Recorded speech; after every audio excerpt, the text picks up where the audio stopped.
नेता पाल जी, सामने उपस्थित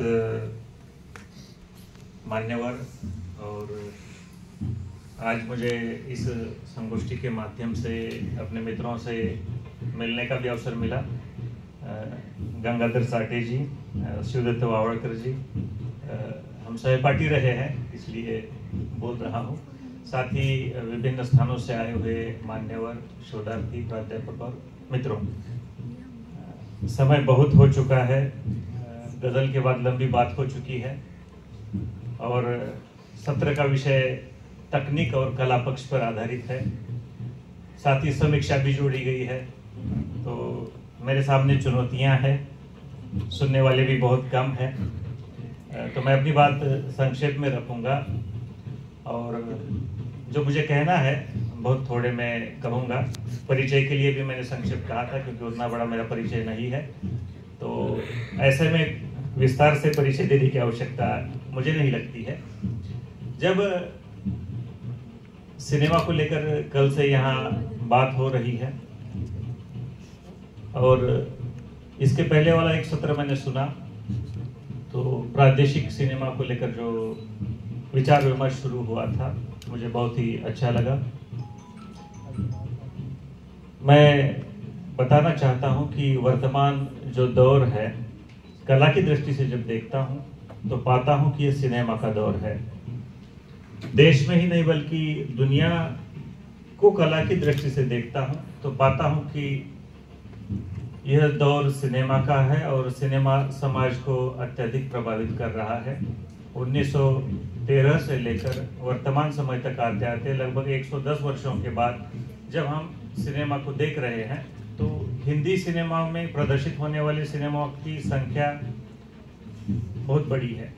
भारतीय सिनेमा की संख्या का आंकड़ा जो है बहुत विस्तारित हुआ है।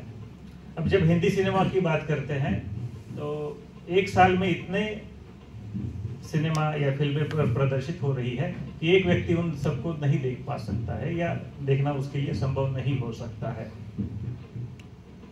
ये जब आंकड़ा मैं देखता हूं तो एक प्रसन्नता होती है कि सिनेमा इतना विकास कर पाया है। दूसरी ओर देखता हूं कि सिनेमा जो है 100 करोड़ के क्लब में जाने की चर्चा हो रही है। उस सिनेमा को सफल सिनेमा माना जाता है या जा रहा है कि जो 100 करोड़ के क्लब में सम्मिलित होता है, एक दिन में, 2 दिन में, 4 दिन में। उस आधार पर सिनेमा को आज देखा जा रहा है, समझा जा रहा है। तो दूसरी ओर मैं पाता हूं कि उसका कला पक्ष, तकनीकी पक्ष पूरी तरह से परिवर्तित हो चुका है। AI के आने से या कृत्रिम मेधा के आने से चित्रांकन से लेकर वितरण या प्रस्तुतिकरण तक के सारे संदर्भ आज बदल चुके हैं। जब इन बदलते संदर्भों को हम ध्यान में रखते हैं तो पाते हैं कि समीक्षा की भूमिका भी महत्वपूर्ण है, क्योंकि जिस तरह से साहित्य को दिशा देने का कार्य समीक्षा करती है, वैसे ही रुचि को लेकर बात हो रही थी कि फिल्मों की रुचि जो है पूरी तरह से परिवर्तित हुई है। तो मुझे लगता है कि फिल्मों की जो समीक्षा रिव्यू के रूप में हमारे सामने आ रही है, तो समीक्षा के माध्यम से फिल्मों की रुचि को दिशा दी जा सकती है। एक उचित दिशा में फिल्मों को, उसके कथा वस्तु को, पटकथा को हम ले जा सकते हैं। जब हम क्षेत्रीय फिल्मों को देखते हैं, विशेषकर जब मैं मराठी की फिल्मों की बात करता हूँ, तो वे फिल्में जिस तरह से यथार्थ लगती है, परिवेश से जुड़ी हुई लगती है, उसका सेट या चित्रांकन जो होता है वो हूबहू लगता है। गोष्ट छोटी डोंगरावड़ी फिल्म का, सिनेमा का शीर्षक है जो किसान जीवन से जुड़ा हुआ है। ऐसी फिल्म मुझे हिंदी सिनेमा या हिंदी में नहीं मिलती है।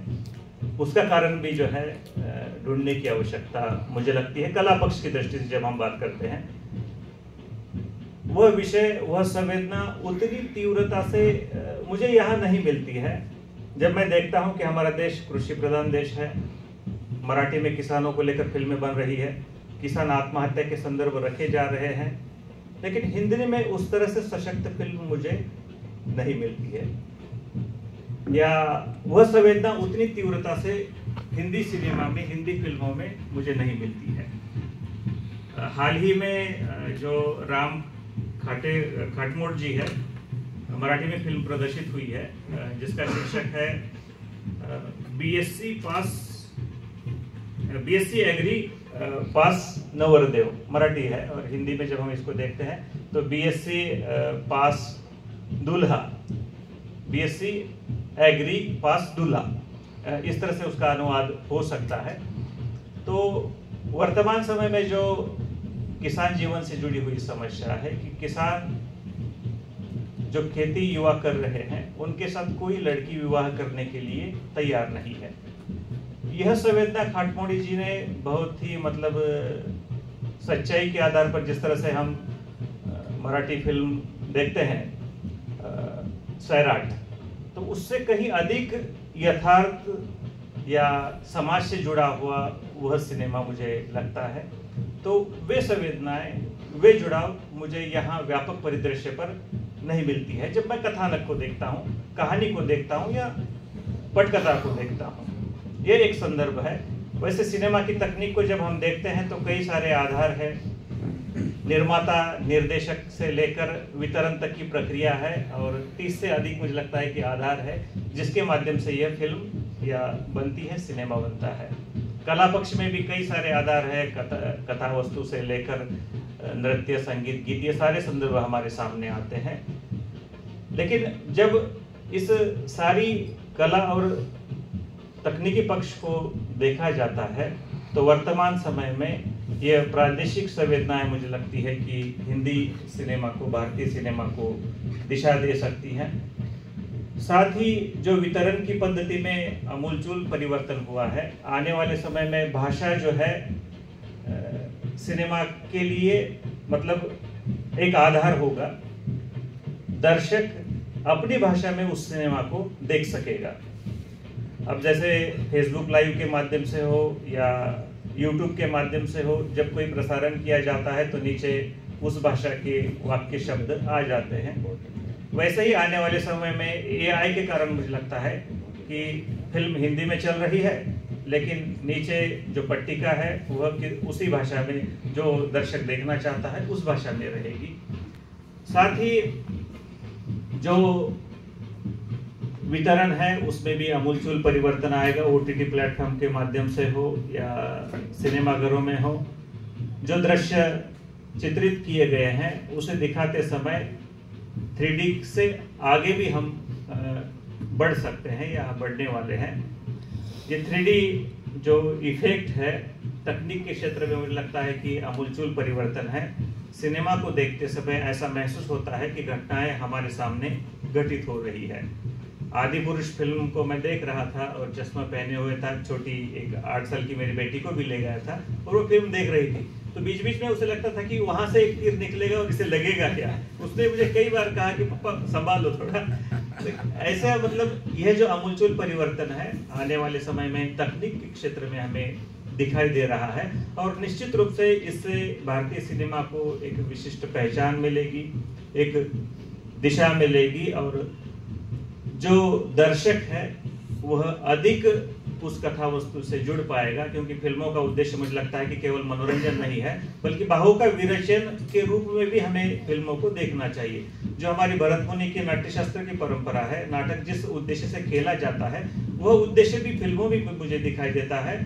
और जब दर्शक फिल्में देखते हैं तो वे तादात्म्य और साधारणीकरण की संदर्भ भी मुझे आते हैं, दिखाई देते हैं। मराठी का चिमनी पाखर एक सिनेमा है जिसे देखते समय अधिकतर लोग रोते हैं।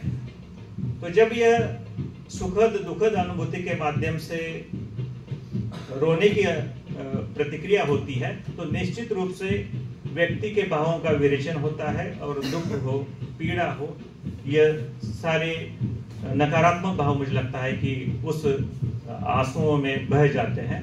तो यह जो कथा वस्तु के संदर्भ है वर्तमान समय तक आते आते सिनेमा के बदल रहे हैं। तो दूसरी ओर हम देख रहे हैं कि कई बार फिल्म निर्माता निर्देशक कहते हैं कि अच्छी कथा वस्तु नहीं मिल रही है, अच्छी पटकथा लेखक जो है वो नहीं मिल रहे हैं। तो ऐसे में प्रादेशिक सिनेमा हो या प्रादेशिक चेतना और संदर्भ हो सिनेमा के, तो उसके आधार पर मुझे लगता है कि भारतीय सिनेमा को निश्चित रूप से दिशा मिल सकती है। 2-4 दिन पहले सिनेमा की समीक्षा में पढ़ रहा था और यही जो बीएससी एग्री पास दूल्हा और जो फाइटर सिनेमा है हाल ही में 300 करोड़ के आसपास जा रहा है, तो उसकी समीक्षा पढ़ रहा था और यहाँ सेमिनार में बोलना है, इसलिए सेमिनार के लिए जो विषय है तो तकनीकी पक्ष और कला पक्ष को पढ़ रहा था। तो मेरी समझ में यह आया कि जो रिव्यू या समीक्षा प्रस्तुत या प्रकाशित हो रही है, उस समीक्षा में कुछ आधार ही लिए गए हैं और कहानी की जो फिल्मों का जो मतलब जो फाइटर फिल्म हो या जो दूल्हे से संबंधित सिनेमा हो, तो इनके कुछ तकनीकी पक्ष और कुछ कला पक्ष को जोड़कर ही उसका रिव्यू या समीक्षा की गई है, सारे आधारों को नहीं देखा गया है। अब जब तकनीकी पक्ष की बात करते हैं और फाइटर फिल्म देखते हैं तो समझ में आता है कि हमारी तकनीक अत्यंत उन्नत हो गई है और आज हवा में भी इतना सारा सिनेमेटोग्राफ या चित्रीकरण संभव हुआ है। ऋतिक रोशन हो या अनिल कपूर के माध्यम से लगभग आधे घंटे से एक मतलब आधा सिनेमा ही हवा में दिखाई देता है, हवाई जहाजों में दिखाई देता है। तो इतनी तकनीक जो है उन्नत हुई है, यह वर्तमान दौर का सिनेमा है और आने वाले समय में लगता है कि यह इसका भविष्य और अधिक विकसित होगा। लेकिन जब इसकी समीक्षा में पढ़ रहा था तो जिसने समीक्षा की थी लिखा था कि हवा में तो ठीक है लेकिन फिल्म जमीनी स्तर पर नहीं पहुंच पाती है। अब उसने ये टिप्पणी जोड़ दी तो मुझे लगा कि सिनेमा को देखना चाहिए या नहीं देखना चाहिए। तो समीक्षा के संदर्भ में भी मुझे ऐसा लगता है कि जब फिल्मों की समीक्षा होती है तो वह तकनीकी पक्ष और कला पक्ष दोनों को ध्यान में रखकर होनी चाहिए और समीक्षक को ऐसे सिनेमा को लेकर एक आध वाक्य में कुछ नकारात्मक टिप्पणी ना के बराबर करनी चाहिए। जब असल सच्चाई यदि वैसी है तो ही कुछ संदर्भ आने चाहिए, लेकिन कथा वस्तु व्यापक है, कई उद्देश्यों को ध्यान में रखा गया है, तो ऐसे में दर्शक उसके ओर कैसे आकर्षित हो इस बात का भी समीक्षक को ध्यान रखना चाहिए। क्योंकि कोई फिल्म मैं मानता हूं कि निरर्थक नहीं होती है, निर्माता और निर्देशक का कोई ना कोई उद्देश्य उसमें निहित होता है, वह दर्शकों तक पहुंचाना और पहुंचना आवश्यक है। अब कई सारे संदर्भ हम इस तकनीक को लेकर, कला पक्ष को लेकर देखते हैं और उसमें से कुछ ही आधार समीक्षा में पाते हैं। तो सिनेमा को अधिक लोकप्रिय बनाने के लिए मुझे लगता है कि समीक्षा के मानदंडों को भी बदलना होगा। जो फिल्मों की समीक्षा आ रही है उसे रिव्यू से आगे बढ़ना होगा और कला तथा तकनीकी पक्ष के आधार पर फिल्मों की समीक्षा करनी होगी, तभी सही मायनों में फिल्में जो है दर्शकों तक पहुंच सकती है। इन्हीं शब्दों के साथ मैं अपने विचारों को विराम देता हूं। कहने के लिए बहुत सारा था, सारे उसके तकनीकी पक्ष और कला पक्ष पर विस्तार से बात हो सकती थी, लेकिन समय को ध्यान में रखते हुए मैं अपने शब्दों को यहाँ विराम देता हूँ। आयोजक और मित्र रामदास तोंडी जी ने मुझे यहाँ बुलाया, इसलिए उनके प्रति, महाविद्यालय के प्रति और आप सभी ने मुझे सुना सहज, उसके लिए भी मैं आपके प्रति कृतज्ञता ज्ञापित करता हूँ। बहुत बहुत धन्यवाद।